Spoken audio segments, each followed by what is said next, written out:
الحمدللہ رب العالمین والصلاة والسلام علی سید الانبیاء والمرسلین وعلی آلہ وصحبہ اجمعین اما بعد۔ السلام علیکم ورحمۃ اللہ وبرکاتہ۔ حضور اکرم صلی اللہ علیہ وسلم کی ولادت باسعادت ربیع الاول کی 12 تاریخ کو ہوئی۔ حضور اکرم صلی اللہ علیہ وسلم سب سے آخری نبی ہیں، لیکن اللہ تعالیٰ نے آپ کے نور کو سب سے پہلے پیدا فرمایا۔ حضور اکرم صلی اللہ علیہ وسلم کی شان اولیت کے متعلق کچھ عرض کرنے کی سعادت حاصل کی جائے گی۔ یقیناً اللہ تعالیٰ نے ساری مخلوق سے پہلے حضور اکرم صلی اللہ علیہ وسلم کی روح پر انوار کو پیدا فرمایا، جیسا کہ حدیث مبارک ہے، اول ما خلق اللہ نوری، یعنی سب سے پہلے اللہ تعالیٰ نے میرے نور کو پیدا فرمایا۔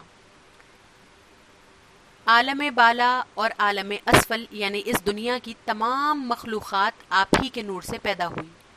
عرش و کرسی، لوح و قلم، جنت و دوزخ، ملک و فلک، انسان، جنات، حجر شجر، ساری مخلوقات آپ ہی کے تصدق سے ظاہر ہوئی۔ ایک روایت میں یہ بھی آیا ہے کہ اول ما خلق اللہ القلم، اللہ نے سب سے پہلے قلم کو پیدا فرمایا اور اس کو حکم دیا کہ لکھ۔ قلم نے عرض کیا کیا لکھوں؟ تو فرمایا ما کان وما یکون الی الابد، یعنی جو کچھ ہو گیا اور جو آئندہ ہونے والا ہے ابد تک، سب کچھ لکھ۔ اس روایت سے یہ معلوم ہوا کہ قلم کی پیدائش سے پہلے بھی کچھ موجود تھا، اسی لیے اللہ تعالیٰ نے قلم کو ما کان لکھنے کا حکم دیا، یعنی جو کچھ ہو چکا اس کو لکھنے کا حکم دیا۔ اس حدیث مبارک کی شرح میں محدثین نے فرمایا ہے کہ ارواح کی پیدائش سے پہلے حضور اکرم صلی اللہ علیہ وسلم کا نور مبارک عالم ظہور میں آیا تھا، لہذا ما کانا سے مراد یعنی جو کچھ ہو چکا اس کو لکھ، اس سے مراد نور مصطفیٰ صلی اللہ علیہ وسلم کے احوال و صفات ہیں، اس کو لکھنے کا اللہ تعالیٰ نے حکم دیا، کیونکہ ساری کائنات سے پہلے نور مصطفیٰ صلی اللہ علیہ وسلم کی تخلیق ہوئی۔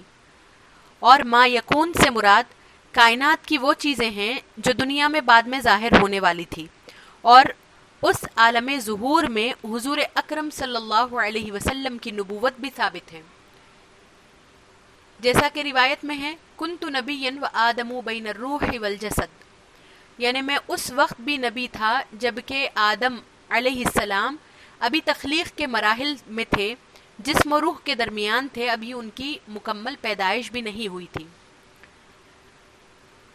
محدثین نے فرمایا ہے کہ حضور اکرم صلی اللہ علیہ وسلم کی روح مبارک اس جہاں میں تمام انبیاء کی روحوں کی تربیت فرمانے والی اور ان کو علوم الہیہ سے فیض پہنچانے والی تھی۔ جس طرح آپ دنیا میں تشریف لائے تو ساری کائنات کی طرف شان رسالت کے ساتھ جلوگر ہوئے، اسی طرح اس عالم میں بھی آپ نے ساری کائنات کو فیض پہنچایا، انبیاء کرام کو بھی اللہ تعالیٰ کے علوم سے فیضیاب فرمایا۔